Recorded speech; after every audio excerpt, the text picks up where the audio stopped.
Telling you. Politics. Good evening and welcome to the first show of the month, October 2021. A day that has seen the Mount Kenya Foundation once again meeting the OKA principals after meeting ODM party leader Raila Odinga last month. But who are they? What do they stand for? Why them? What power do they hold in an election? These are some of the questions we'll be asking our panel of experts tonight. Also, on this show, we will discuss the story of the week, the Pandora Papers. The president has already pronounced himself after being mentioned in the said papers. Share your views on our WhatsApp number, that is on 0785-939529. Once again, 0785-939529, or at Fred Mutiriri at Switch TV Kenya on Twitter. My name is Frederick Mutiriri, and this is Tipping Point.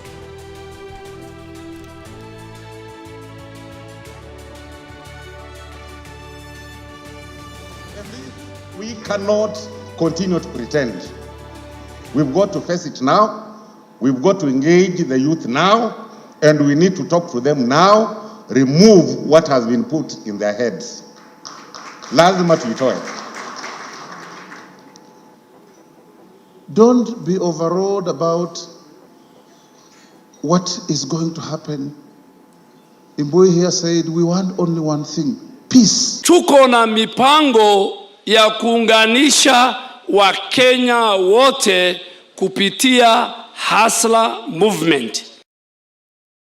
All right, that is what was happening today, and my guests tonight are experts. We have Mark Bichachi, a political analyst. We have Gloria Orwoba, youth policy analyst. And of course, in studio tonight, we have Kevin Osido, a governance expert. Do you think the Mount Kenya Foundation has what it takes to influence the outcome of the 2022 presidential elections? Send in your feedback on our WhatsApp number, that is on 0785-939529. I'm asking, do you think the Mount Kenya Foundation has what it takes to influence the outcome of the 2022 presidential elections? Let's get right into it, Kevin. Karibu sana to our studios. Asante, nimeshukuru. It's been a moment. I know. How have you been? God has made it possible for us to be here. We are glad. These difficult times. We are in difficult times. Aha, of course. You say we are in difficult times. Yes, we are. All right. We also have Mark Bichachi. Mark Bichachi, how are you? Good. Long time no see, no speak, no hear. Kevin took your position. It's okay. He understand that some of us are unbogable. Only for a moment. We are back in 2002, unbogable. Unbogable. And of course, we have Gloria Orwoba. Hi, Gloria. Good evening. Thank you for having me.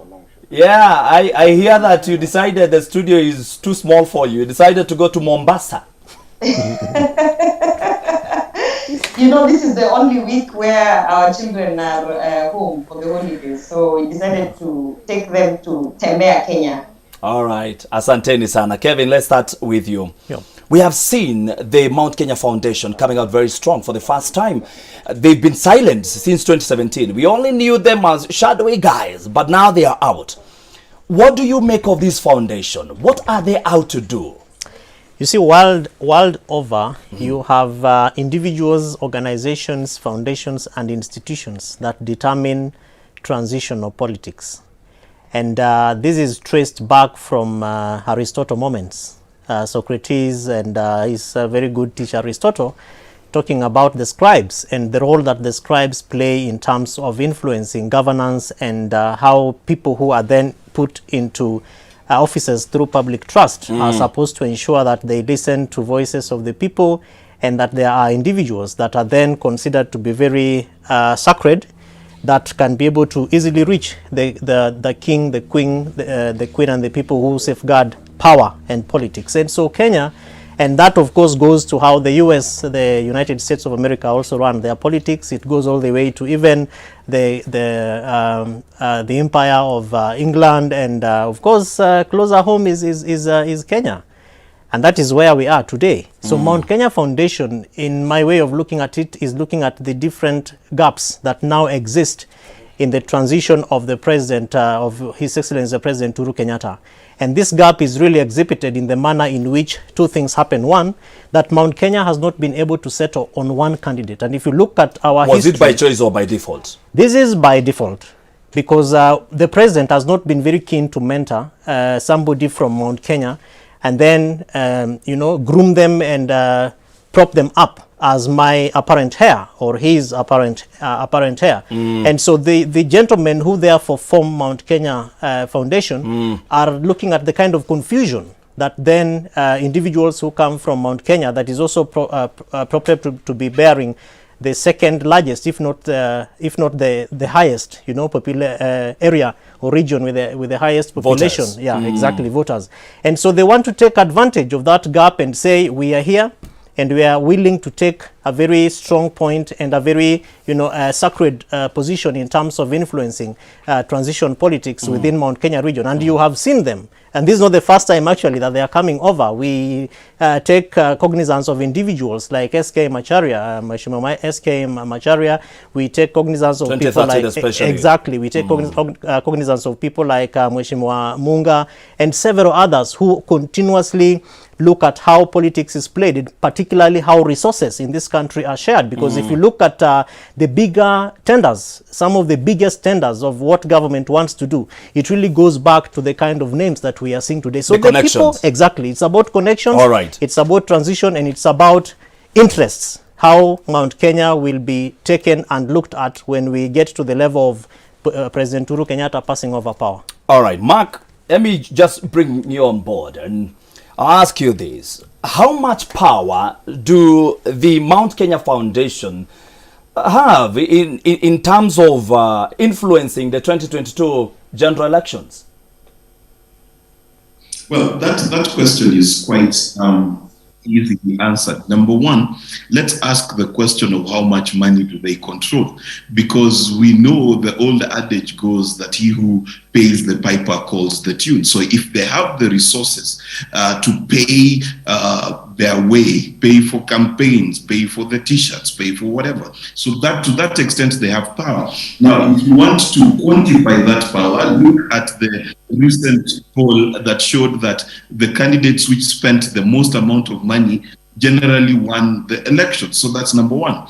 Number two, look at the quantity of people, the numbers of people directly under their influence. They've got employees, they've got associations and memberships within their communities. They are called for Harambes. They are the guys who are called to schools to inspire the next generation. So again, these are beacons and whole their societies.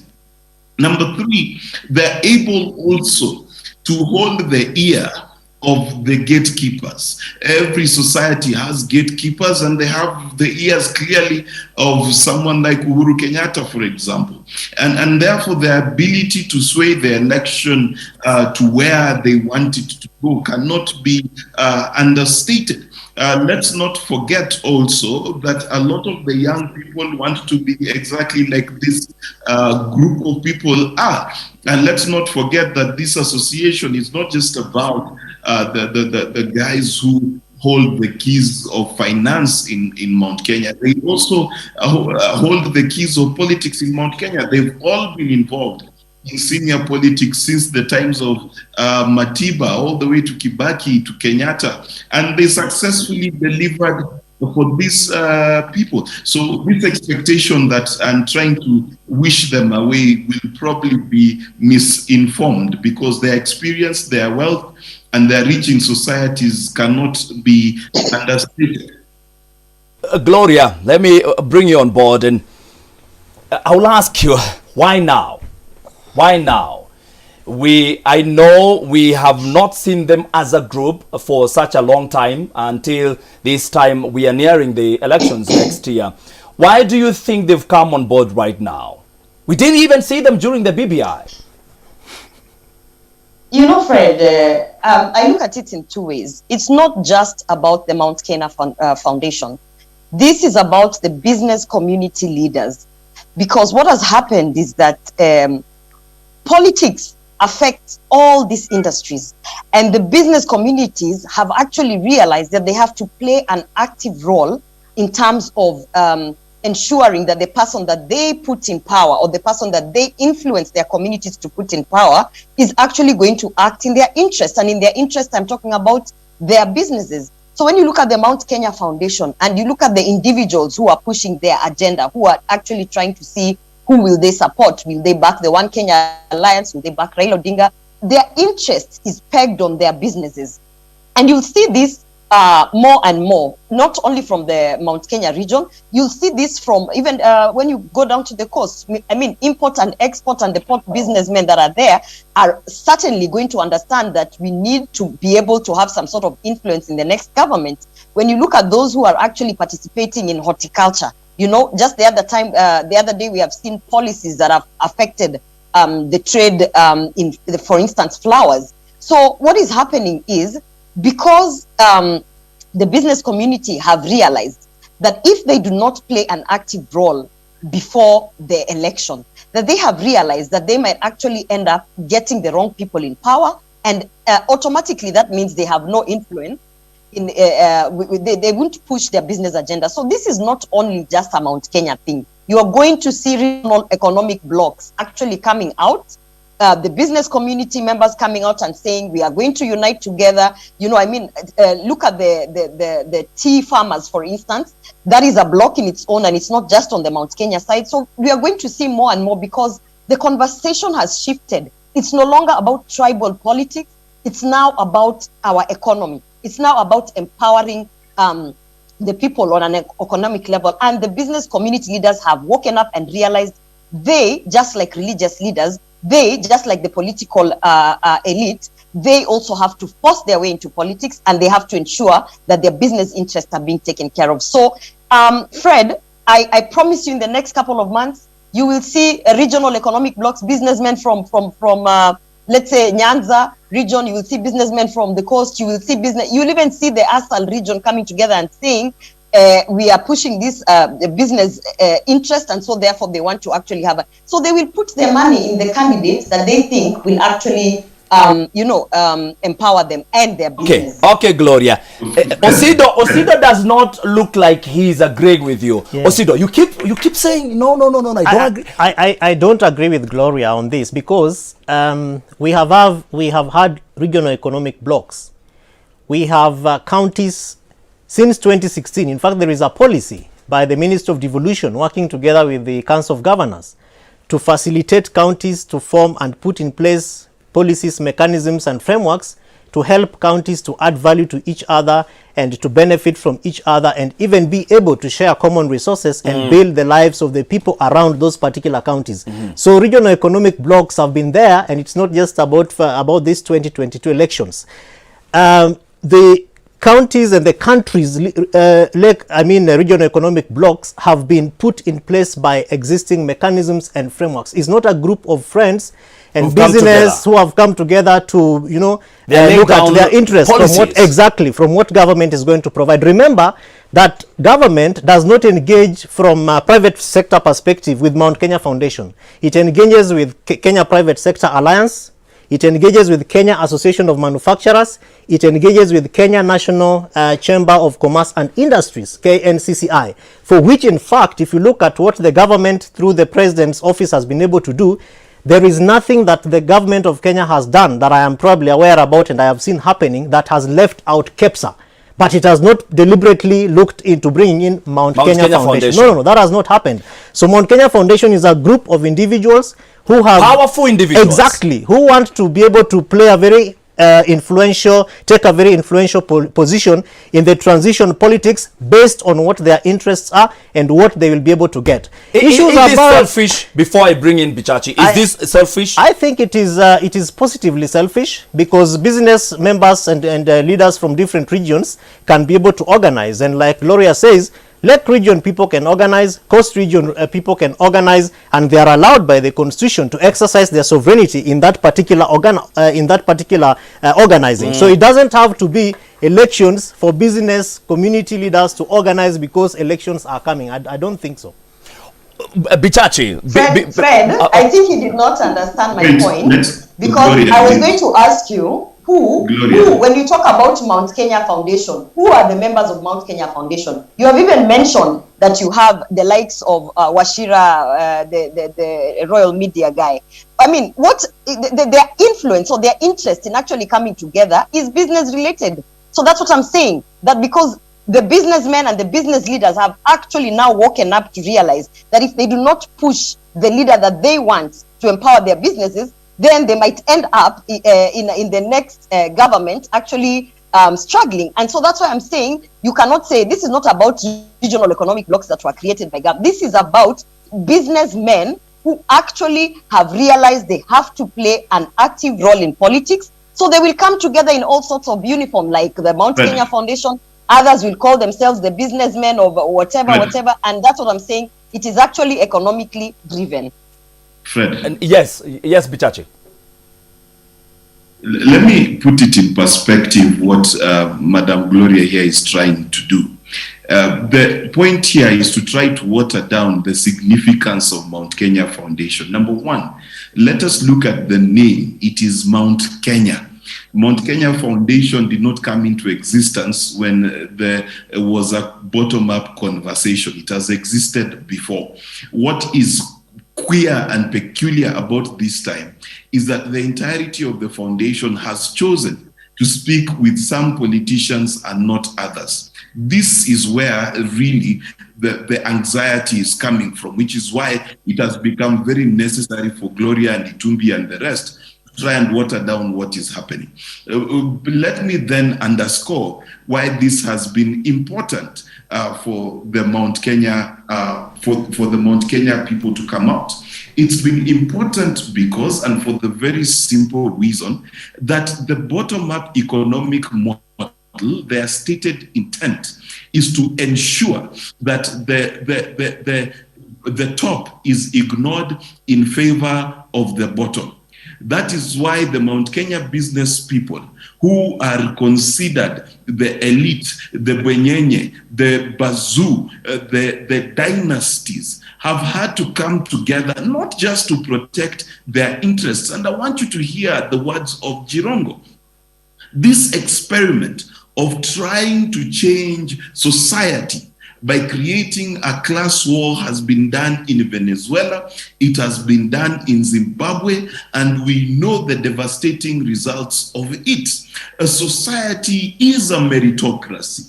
Those we call dynasties today, let us give an example of S.K. Macharia. He's earned his stripes. He had to face the Moi regime for Royal Media to be what it is. Look at the chairman of Equity Bank. He had to fight to make Equity what it is. So for them to hear the hustler movement make their stated enemy to be the people who have, create a war between the haves and have not, then it forced them from supporting politics from the background to support politics from the fore. And this is the reason why every Tanga person will try to pour water on it. It is not about regions. It is about every good Kenyan will thinking about the danger and the very real danger that Tanga is, that wants to lead us into the way of Venezuela, down the road of Zimbabwe, and yet we know we do not have a crocodile of our own. It is that danger, my friend, that is bringing out all these business people. Let me ask a question. People from different communities, yes, because they understand something was here. But Bichachi, aren't they doing the very same thing that the Tanga movement is doing, coming together against a particular person? Because as we speak, they are not going to invite the Deputy President of the Republic of Kenya, William Samoei Ruto. Aren't they doing the very same thing that they have been fighting? No.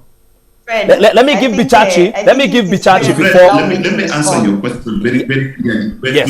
Yes. The question was to me. Was it to you? Is your name Bichachi Gloria? Thank you. So the issue is this, and I will tell you why they're not inviting the Deputy President. If I stated today that my enemy, the person I need to stop to make my movement work, is Fred, okay? Why would Fred invite me to his show? It is impossible. The stated enemy of industrialization, of industry, is Tanga. They have said it. They have said that they will not focus at the top at all. They will focus only at the bottom by handouts and wheelbarrows and things like that. That economic order is terrible for business. That economic order across the world. Look at Chairman Mao. Chairman Mao said the same thing. And then when the Chinese were dying of hunger, what option did they have? Venezuelans, when they don't have fuel, what do they have? Zimbabweans, when you went to their shelves, and I visited Zimbabwe, and it is empty because of this bottom-up nonsense. What will they do? These business people are not against one person. They're against the system that this one person wants to push. All right. Now, Gloria, Deputy President is on record saying that Kenya, the people who vote in people are not some people who sit down somewhere, but Kenyans themselves. You seem to be watering down what these powerful individuals are doing. Do you agree that these powerful individuals, they might even influence the outcome of 2022 general elections? What we need to understand, and as passionately as Bichache will talk about the bottom-up economic approach in a very negative manner, what we need to understand is exactly what he has said. There are few individuals in this country who for a very long time have controlled how this country is going to be governed, have controlled who benefits from various industries and various economic activities. They have controlled down to the level of who gets government tenders. They've even controlled and monopolized certain industries such as the milk industry, the oil industry. And what we are saying as Kenyans is we are now going to bring in a different economic model, which is the bottom-up economic approach.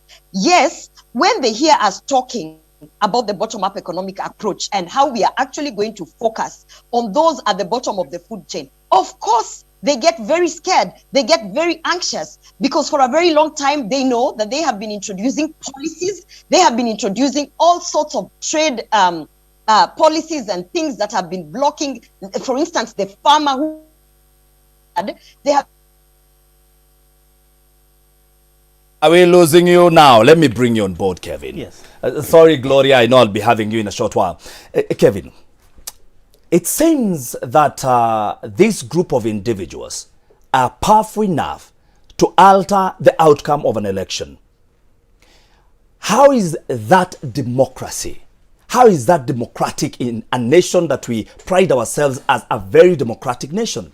You see, the challenge that we have is that as a people, we have failed to learn from our past experiences and indeed the mistakes that come with this past. And if you look at the role that this kind of powerful individuals play in terms of who becomes anything politician in this country, including even the MCA, because even MCAs have very, godfathers that are under the table and they keep checking how are you getting nominated, who is being given the certificate and all that. The local mamamboga, the youth out there, whether it's this young person looking for a job or it's that boda the gentleman or you and I who probably pride as being nothing that is called the middle class, have failed to organize in the themselves. Manner in which these powerful individuals are organizing. Is it what the DP is doing, organizing the hustlers? There's nothing the DP is organizing. He's taking advantage of people who are probably being seen to be hopeless. But you're saying they don't organize themselves. Who will organize them? No. Let me take you through it. All right. You'll take me through it when we come back. All right. We are taking a short commercial break. And I'm asking you tonight, do you think the Mount Kenya Foundation has what it takes to influence the outcome of the 2022 presidential elections? Do you think the Mount Kenya Foundation has what it takes to influence the outcome of the 2022 presidential elections? Talk to us via WhatsApp number 0785-939529. We'll be back in a moment. Don't go anywhere. I have Mark Bichachi, Gloria Uruaba, and of course in studio, Kevin Osida.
All right, we are back and welcome back to Tipping Point. My sign language interpreters tonight, I almost forgot them, is Tracy Dorcas and Michael Maidia. I asked you, do you think the Mount Kenya Foundation has what it takes to influence the outcome of the 2022 presidential elections?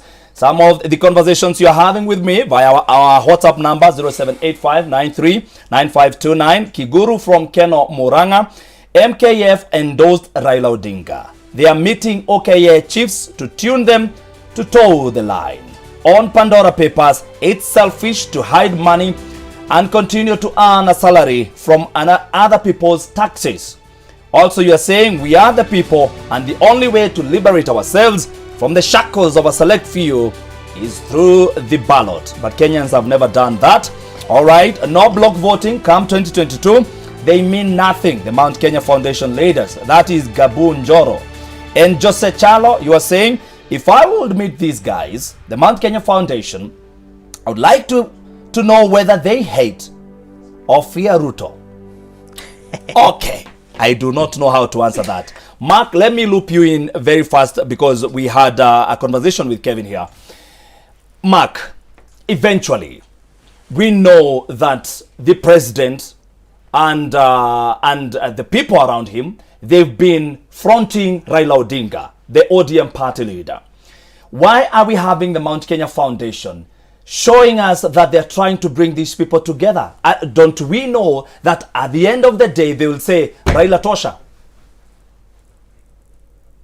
Well, one of the things that is very critical to understand is that the Mount Kenya Association and a lot of Kenyans of goodwill are very much aware that the number one threat to Kenyan society and Kenyan economic order is the DP, and he is a threat of disrupting our social order by creating a class war. Now, if you understand that, then what you want to do is put all people of goodwill together, because one of the things that allows evil to triumph is when good people do nothing. So that is number one. Number two, they are aware that it is always better and stronger when you build together. So they're trying to talk to Raila Odinga, talk to One Kenya Alliance, and remind them that they have one cause and one purpose. Remember, all of these parties have an agreement with the Jubilee party, and therefore, because of this agreement, it must be critical and clear to them then that uniting is the way to go forward. Let us look even at the Pandora Papers. If you look at the people who are pushing this narrative most, trying to make it as though the president has stashed away Kenyan money, it is Tanga Tanga. They forget that in 2003, Uhuru had lost an election. They forget that in 2003, it is not Uhuru who started an account, it is his mother. Mark, like if your mother gives you a gift in Europe and opens an account, hold still. How is it Tanga Tanga? And we all know that these papers were worked on by 600 international journalists. But who are the bloggers who are pushing it? Who are the people who are talking about it in the most negative way? The spin of the narrative. It is not the source. It is the spin of the narrative here that is the issue. It was spun to make it look like in 2003, a president who did not have power, a man who had lost elections, had stolen from Kenyans. How? Fred, now that, because we want to discuss this conversation of Pandora, and thank you for just looping that in, Mark. Why would the president and the first family have money in another country where in Kenya we are saying bring as many investors as possible? Why would we have money in another country? First of all, no, please. I mean, I have not spoken and I want to say this clearly. There's no narrative. Oh, yeah. There's okay, no speak. Mm-hmm. There's no, these are facts. Huh? These are facts that have been put out. This is not a statement that came from a blogger. These are facts that have been put out that have actually been verified by very high level intelligence organizations, international intelligence organizations. And by the way, our president is a state officer. And by virtue of him being a state officer, number one, he shall not and he should have never opened a bank account outside this country. And that is stated very clearly in the Leadership and Integrity Act. In fact, to an extent that when you know you're going to become a state officer or you've been appointed, you've actually given 6 months to make sure you close all those accounts that are out there. And if you are going to keep them, you are supposed to send your statements annually to EACC. So can we be shown that indeed the president as a state officer has actually been following things? And you know, for Mark Bichache to come and say that it is bloggers who are talking about this, it is who and who, this is a crisis that we should look at very seriously, that the First Family has actually, is being alleged of having tons and tons of money, 3 billion, I think, out there, while this country is actually suffering from the effects of the pandemic. So at the end of the day, let Mark Bichache not come to studio and say it is Dennis Tumbi and Gloria Oroba who are claiming that the president has money. Himself, the statement that they removed from State House did not say that those allegations are wrong. In fact, he did not deny. So at the end of the day, we want him to come forward and follow the proper process. The first one being that he has to submit all the statements to EACC as he should have been doing annually, because he is a state officer. That is the first thing. The second thing, yes, we need to understand where is Gloria, the source of this money? Yes. Where did this money come from? That's what we want to know. All right, Gloria. Kevin, you've been quiet for some time as our good friends are having a very good conversation. Yeah. Now that they have looped us into this conversation, we've been accused by international media, and to be precise, Al Jazeera.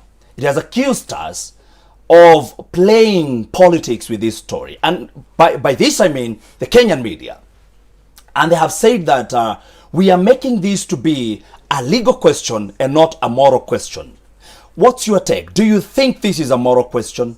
For somebody to have some money, doesn't matter who, for somebody to have some money in another country, investing in another country that has lower taxes than our country? It is indeed a moral question, because if you are to look at the legal issues that, the legal parameters that surround this particular issue, we have laws. In fact, our constitution in Article 76 states exactly what Gloria is talking about. And why to me this is not surprising is because in 2013, Kenyans voted for President Uhuru Kenyatta, and they said this is a gentleman who has grown in milk and honey. Yes. And that our money is going to be very safe. There is not going to be any corruption. And we are now safe and secure because we have ultimately landed on a gentleman who cannot even touch a coin from our resources. Number one.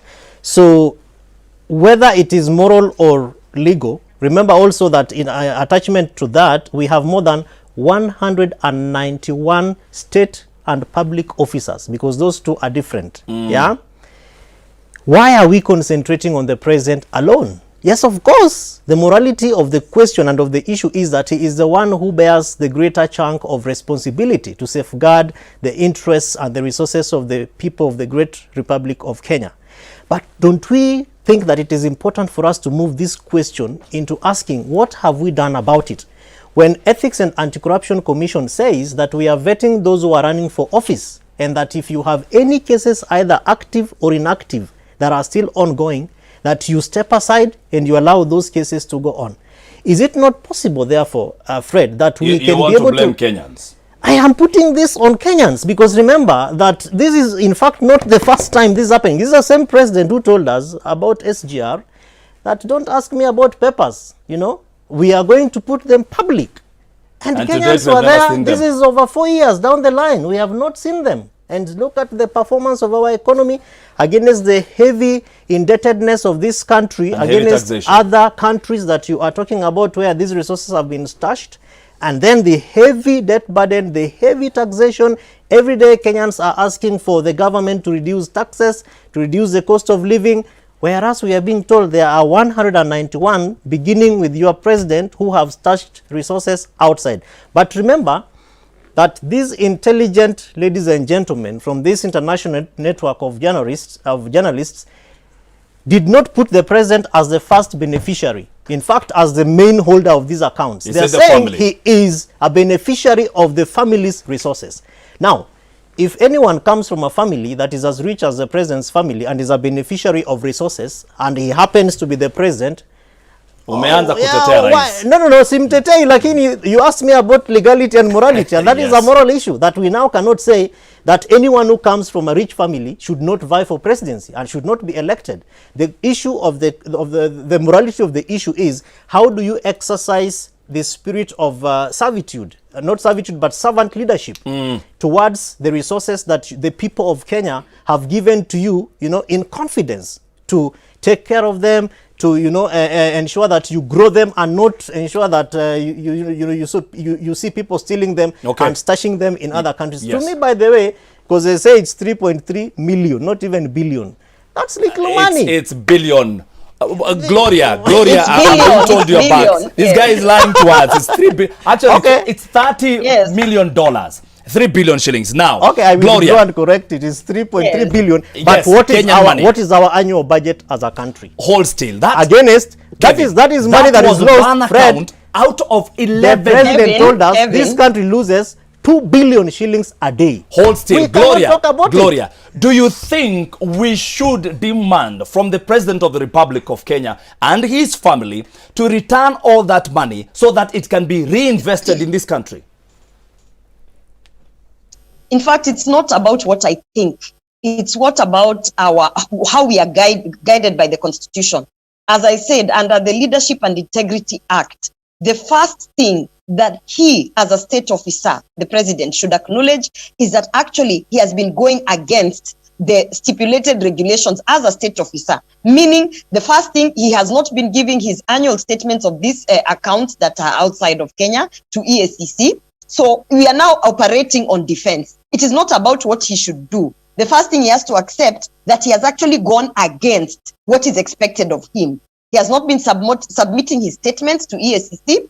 That's the first thing. The second thing, he has not, and I would like to see his wealth declaration, because his wealth declaration did not actually stipulate these accounts that are out there. That's the other thing. So what this whole thing goes to tell you, it's not just an issue of morality, but it is also an issue of the people who we are actually entrusting this country to are actually ripping and tearing off this country. By the time they are done, when you wanasema that atawachia this country shall not be left to thieves. And actually, indeed, when you look at what is happening, we want to understand what is the source of the 3 billion. How many packets of milk or bottles of milk did Brookside have to sell for them to make 3 billion? How many liters of oil, since we also know that the Kenyatta family is Gloria, in the oil business, did they have to sell for them to make this kind of money? And in that case, why are they hiding the money outside of this country in all sorts of manners that insinuate that they do not actually want people to know that they have this amount of wealth? And remember, I've said this in your show before, yes, that this country, Kenya, has been built on successive acts of land grabbing. You know, when you look at how some of these families, including the Kenyatta family, acquired their wealth in terms of land from post-independence, when we were actually doing the succession of land, you will see very well that there is a lot of historical injustices. And when we are fighting for the people at the bottom, we are not just looking at it from 2021 going forward. We are actually saying there's been a lot of historical injustices on land, which is a resource that Kenyans need to be able to have economic activity. Gloria, thank you. And when we read this kind of reports, yes, then we have to question what is the source of the wealth, and why aren't they declaring it, and why are they hiding this money outside this country? Can Kevin answer those questions? Why are they stashing it or putting it or investing it in other countries, not in our country? I have not seen any law in this country that bars any individual from opening and having accounts outside the country. A state officer. I'm coming to that. Yes. Yeah. If and when you become who you are, and then later you happen to be president, the law says that you declare. And in fact, EACC has gone further and developed what needs to be happening. Yes. What we do not know, because the president has not spoken. He said he'll be back and he'll make a very conclusive report. Why are we putting the cart before the horse? Why don't we allow the president, who has actually owned this issue and said that the report is very good because it opens up the discussion around transparency and accountability, and now gives Kenyans the opportunity to ask leaders to declare their wealth and actually affirm and indicate the sources of that wealth. What I am waiting for, Fred, when the president lands here, pop, to tell us, I will be at JKIA. And I'm asking his security personnel to recognize me and allow me to ask him to honor that promise, because our president, do you think you'll speak? Is a good friend of mine and is a gentleman that I respect so much, but he has not been very keen to honor most of these promises. He says, I will talk about this, and because Kenyans, again, I go back to us, we are known to be very forgetful. We forget. In fact, after this 1 issue, week. yeah, this issue by Sunday, Moi Day is here on Monday, and it is done. Kevin, you know? A very genuine question. Yeah. If this was the Deputy President of the Republic of Kenya, what kind of a conversation would we be having right now? He should have been arrested and charged, because the DP has not been very categorical to own up to some of these Why issues. are you not saying the president should be arrested and charged? One is protected by the constitution, and then number two, No, the High Court said just that a minute, yes. Just a minute, Fred. Number two, he has owned up to the issue. The DP has continuously given Kenyans excuses, including giving us wrong numbers of the number of chicken that lay eggs in his farm. And when we go back and analyze how many eggs a hen can lay in a day, you realize that it's actually Are we going hogwash, to have this you know? conversation? We need to, because you asked, and that is how we break it down to the mamamboga. The DP says he'll give Kenyans money. It is not possible to stash money into bags, in sacks, and throw them out. There has to be legal frameworks, and our Public Finance Management Act, one of the six I laws can't believe you, Kevin. that protect the constitution, has given us mechanisms You to have ensure. double standards, No, Kevin. no, tell me where, Fred. Gloria. Tell me where. Gloria, Yes. since now that you are in the DP's camp, give us a scenario. Just give us a scenario of how it would be if today it was announced that the Deputy President of the Republic of Kenya was involved in the Pandora Papers. Just give us a scenario. First of all, I am not in the DP's camp. I am in the Hustler Nation camp. We are that sorry then. represent millions of Kenyans. We absolutely That apologize. camp, when you hear me talking and saying, Yani, there is 3 billion Kenya shillings out there sitting, that is sitting in the account of our president and his family. That camp is wondering, na sisi mahasla tukiwa hapa chini tunaambiwa ati economic recovery ya pandemic, there is nothing. So if there was a situation where the deputy president, and we've seen this before, in fact we've seen when they were alleging that he had land in Laikipia, when they were trying to say that the skirmishes in Laikipia were because of him, and he actually came out and said, I don't have any land in Laikipia, and if I do, or someone is saying this is my land, nipatia watu wa Laikipia. If it was the deputy president, today we would have been talking about an impeachment. Today we would have been talking about a withdrawal of security. Today we would have been talking about, being paraded to the parliamentary committee of what. The repercussions would have been instant and heavy. But because this country and the people who are pushing a certain agenda, let me just say, guys who do not actually care about the Kenyans at the bottom, are actually pushing that even their own are protected. They are now saying, the president comes from a rich family, unajua alizaliwa State House, kwa hivyo tumsamee kwa sababu wako na pesa nyingi. But at the end of the day, he is a state officer and he is not above the law. Okay, and Gloria. as a state officer who is not above the law, he should do the right thing. The right thing now is to come and say, yes, But he I has have not even accounts talked. out here. The president has Yes, not I have even not made a been Okay. declaring them to EACC. Hold still. And I am returning the money because I cannot actually say where this money has come from. Hello, Switch TV. This is AJ Eugene from Bungoma. It's clear that Uhuru Kenyatta is the beneficiary. I would want to say that as the President of the Republic of Kenya. It's always good to honor those whose honor is due. Is a beneficiary, but the Tanga people behave as if they have a problem in understanding. Okay, let's go to the next. Asante. Oh my goodness, there are so many. The Mount Kenya Foundation is a confused team. The OKA, which all of them are threatening to vie from Mudavadi to Kalonzo to Gideon. Mount Kenya Foundation are a group of, let me not read all those. Let me go to the next. My director. Director, if I can go to the next. Director. Okay. All right. I'm trying to look. Unajua uzee pia saa zingine inaenda ikitupiga chenga. These are the filthy rich Kenyans and people who only care about their own wealth. There is nothing they care apart from that. These are only few people on top of the pyramid. We'll never talk to DP Ruto because they'll never accept anyone else to be the president. Director, if I can go to the next. Come to me and then I can go to the next. Thank you very much. This one is saying, I honestly think they will influence the outcome by providing financial assistance to the candidate they will support. I don't think that is wrong. Remember, in politics, finance is of importance. That is Francis. Now, because I'm being told I have 4 minutes. I'll give you 2 minutes and I'll give you Gloria 2 minutes. Now, Kevin, No. eventually, you have said this is a moral question. You're saying it's wrong. Are we going to see this whole situation affecting the person the president will say, Huyu tosha?